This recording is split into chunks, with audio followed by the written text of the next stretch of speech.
Welcome to the Frequency Labyrinth. I am Adrienne McDonald, your host. This podcast is for you if you're done with surface level self-help and ready for something deeper and actually transformative. Around here, we work with ancient wisdom, human design, gene keys, and shamanic practices, not as knowledge to collect, but as tools to live by. This isn't about one size fits all. It's about learning to work with your energy, your design, and your life. This is about integration and embodiment. We go deep here with ancient wisdom, practical integration, so that you can develop ironclad self-trust. Let's get into it.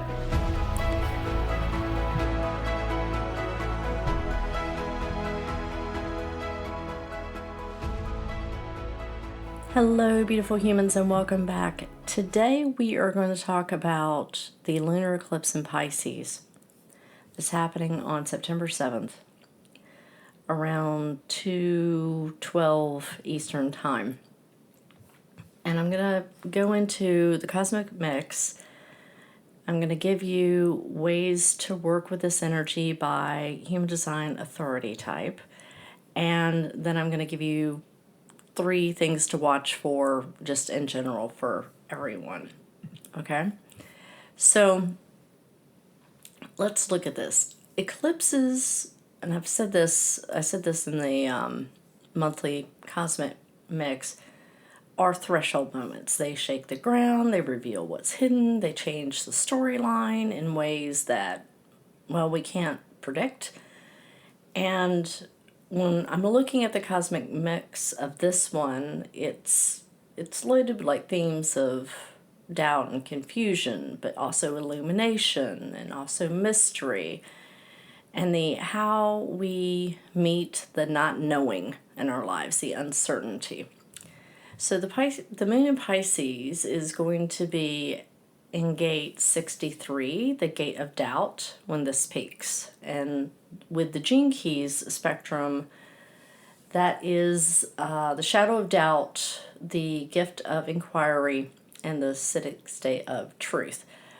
This happens to be my personality, Mercury, so I'm really familiar with this particular gate. And this is going to be happening with the sun in Virgo at gate 64, the gate of confusion.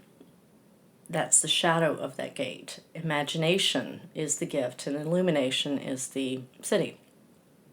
So this axis sort of highlights tension. You know, Virgo wants precision, and Pisces dissolves boundaries. The sun is seeking order, and the moon drifts into mystery, and together they intensify that pressure for certainty in their own ways.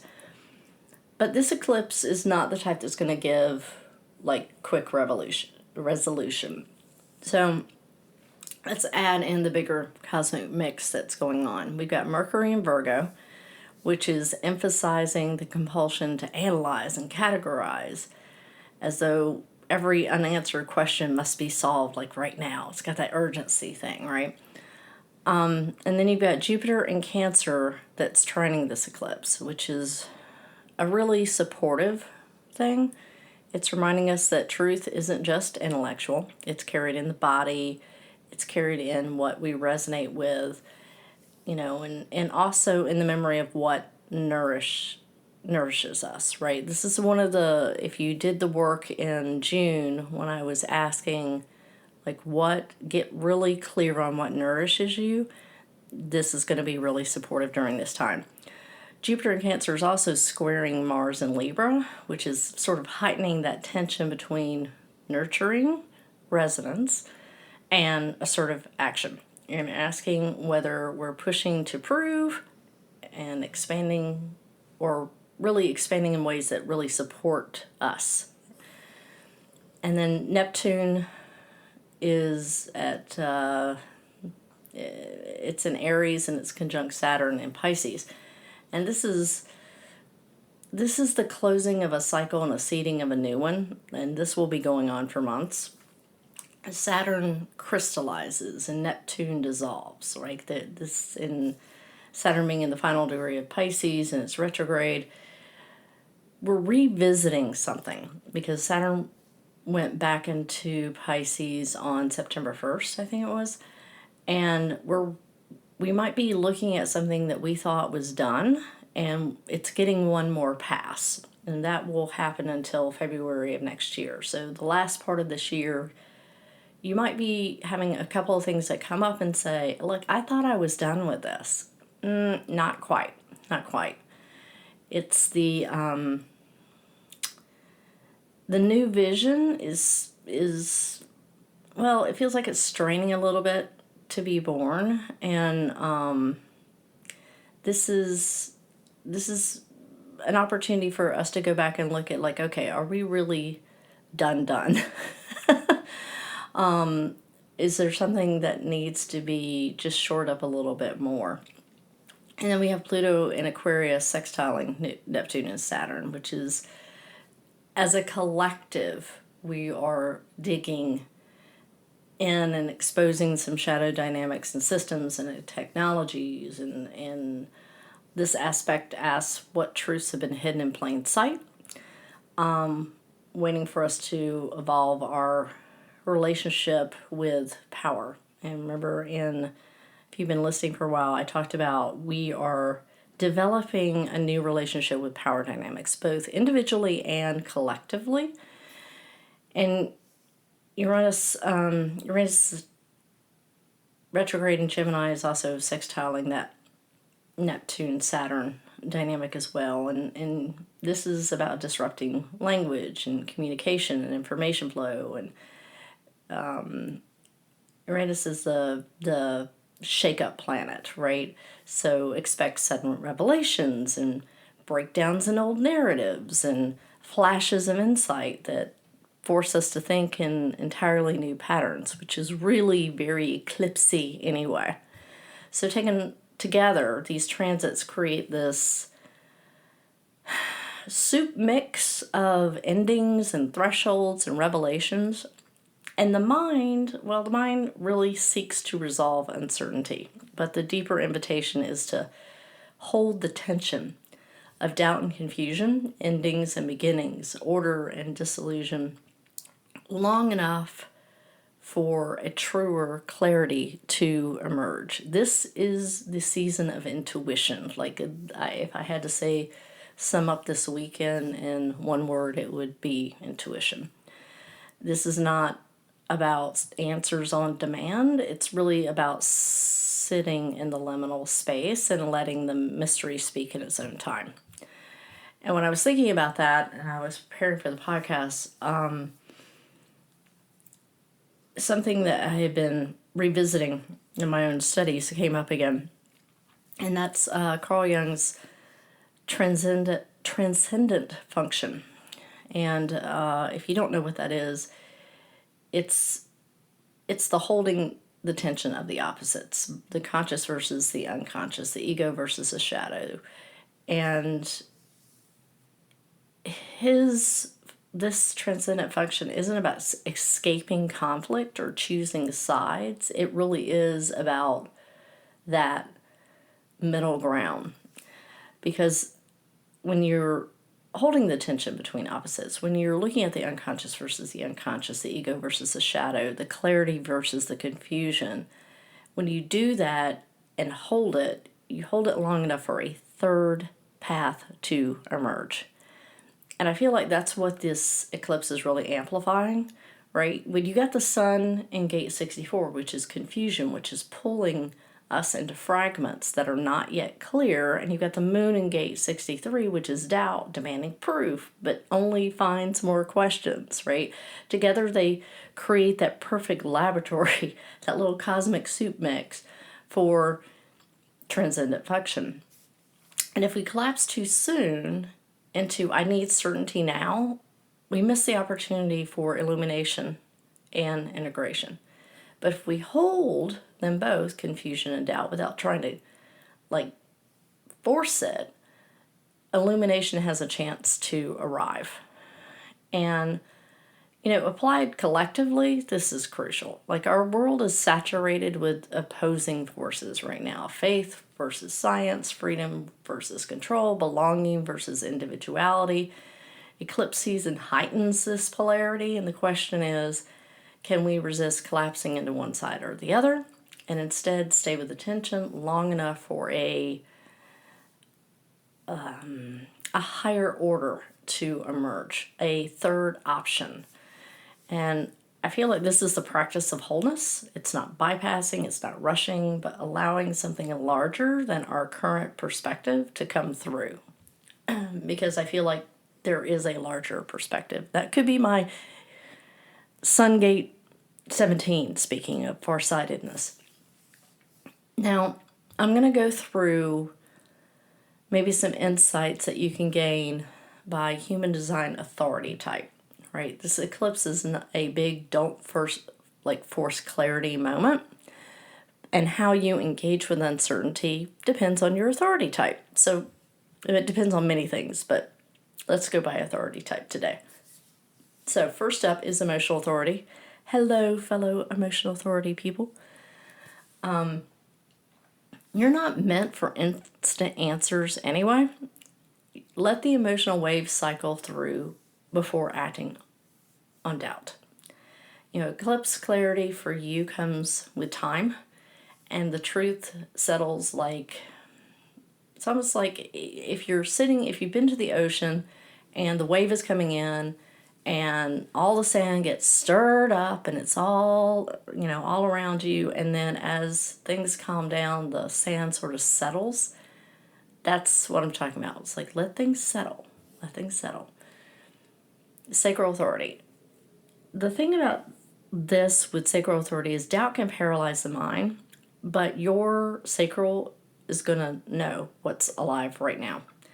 And asking yourself yes or no questions of your body instead of chasing logic, where your logical mind right now is confused anyway, right? With doubt, confusion, it's the truth is in your gut response. Splenic authority. Your clarity comes in whispers. Doubt may tempt you to second guess yourself, but trust the quiet hit of the spleen. If you have splenic authority, also very important if you're seeking answers for something, to spend some time in your own aura, meaning not around people. This eclipse is amplifying this signal if you stay present with it. Now, heart authority. Your doubt may revolve around, am I strong enough? Did I deserve this? And truth comes when you follow through on commitments you've made from a place of heart power, not external pressure, right? Your desire will pull you, and you have to listen to that. And again, if you're having issues, alone time, that's true for all of the authorities. If you're really going back and forth with something, spending some time by yourself is extremely helpful, because you're not being influenced by anybody else. Now, self-projected authority. Speak your doubts out loud. Truth crystallizes in your own voice. And that means maybe talking to a mirror, right? Eclipse insight shows you it shows up when you give your words space to echo back to you. And so, if you have to sit in a car and speak it out loud and people buzzing by you or looking at you like you're strange, that's okay. Mental environmental authority. Doubt will loop in your head unless you filter it through trusted sounding boards. I find with mental environmental authority that if a person spends some time alone, sort of formulating their thoughts a little bit, and then going out and then talking to their trusted sounding boards, that's a lot more productive for them. And when I say trusted sounding boards, people that are not looking to fix or give you advice, they're just there to echo back what you're saying so that you can feel into what's right for you. And eclipse wisdom for you comes through finding those right environments and having those dialogues that you're really in tune with am I listening to myself, or am I in a situation where somebody is projecting onto myself, right? That's why it's so important for you to find those sounding boards that are neutral. Lunar authority, reflectors. Eclipses hit you the hardest, but they are your recalibration points. Don't force decisions right now. Simply notice where your doubt feels heightened and give yourself time, and that could be up to a full lunar cycle before choosing. If you have lunar authority, I especially, we don't like to make big moves during eclipse season, but reflectors, I feel like this is especially true for. So I've got 3 things to watch for everyone, no matter what your type, or your authority or your strategy. So, number 1, false certainty. This eclipse may tempt you to grab the first answer that feels clean and conclusive, right? Because it's with all that's going on, it's let me just grab this. But quick fixes are rarely going to hold up with this cosmic mix. False certainty is the ego's way of soothing discomfort. And the real truth here, the real illumination, the powerful transmutation energy is going to be slower. And it's going to rise through you being curious and not through some sort of premature closure. If it feels too tidy, it probably isn't the whole story. 2, cynical doubt. Now, doubt can be useful. Again, I told you, this is a prominent placement for me. It's my personality Mercury. And it can be great. It's the mind's way of testing what's real. But when doubt collapses into cynicism, or that real vicious cycle, it cuts us off from possibility. So when I talk about getting curious, getting curious is such the powerful tool because it detaches you from an expected outcome. And under this eclipse, notice when your questioning is leading you deeper and when it's just looping, if you're just ruminating over something. And the invitation is to let the doubt, again, evolve into that inquiry, really embrace the curiosity that keeps the channel to the truth open and to the illumination, these little aha moments. Number 3, imaginism as escape. Now, as a person who has a Pisces stellium in 9th house, I love me a good escape, people. I really do. Confusion is really fertile ground. It can really spark illumination, or it can really lure you into a fantasy that avoids reality. And I'm Southern. I'm in the United States, and we do denial real good here in the South. My grandmother introduced my mother one time as a widow, and my parents have been divorced many, many years when my father died. So the denial, it runs deep here.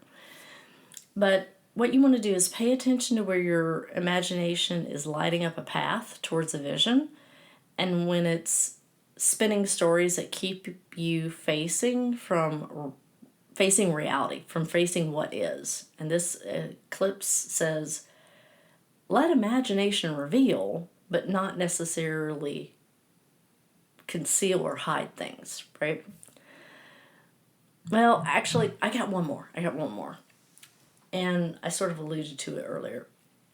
Lean into intuition. The tension between doubt and confusion, isn't meant to leave you paralyzed.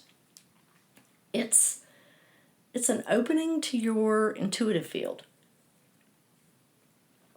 The flashes, the gut hits, the dreams, the knowing, that inner knowing that bypasses logic. These are like little breadcrumbs that are worth following. And under an eclipse that scrambles normal perception, your intuitive hits are going to carry extra weight. And this is the time to really lean into them. And especially I feel like they don't have rational proof, right? Just let yourself be drawn in and see what path illuminates, right? So I'm going to leave you with a journal prompt. Let's see. What questions keep circling back in your life? And what if they're not obstacles, but an invitation to go deeper on something? Because if something does keep going, we come back to things that we have not resolved, right? And this eclipse is giving us an opportunity to look at something differently for a deeper level of illumination. And this eclipse also is tied, if you are an avid journaler, you might want to look back in your journals to this time last year and see what was going on, because there's probably something tied there, something that's being revisited. Also, for more insight, if you will look at what house you have Pisces in your astrological natal chart, that would also be helpful, because that will tell you what area of life this lunar eclipse is activating. That's it for now. To let yourself be undone a little. Don't rush to fix the not knowing. Trust the inquiry. And I will look forward to connecting with you next week. Remember that confusion isn't failure, it's the raw material for illumination. Truth is not really a formula. We just need to get a little curious so that we can get those big aha moments. Next week, check back, because I am dropping a new series on helping you build out your spiritual support team. So we'll talk more about that next week. In the interim, remember to find beauty every day and seek the magic in the mundane. Thanks for tuning in today. As always, take what resonates, leave the rest. Let whatever landed move through you in whatever way it needs to or wants to. And also, if you want to explore more, you'll find more information in the show notes. If this episode stirred something in you, please share it out or leave a quick review. It helps so much and I really appreciate it. And remember, this work is about integration, and it always starts with self-trust.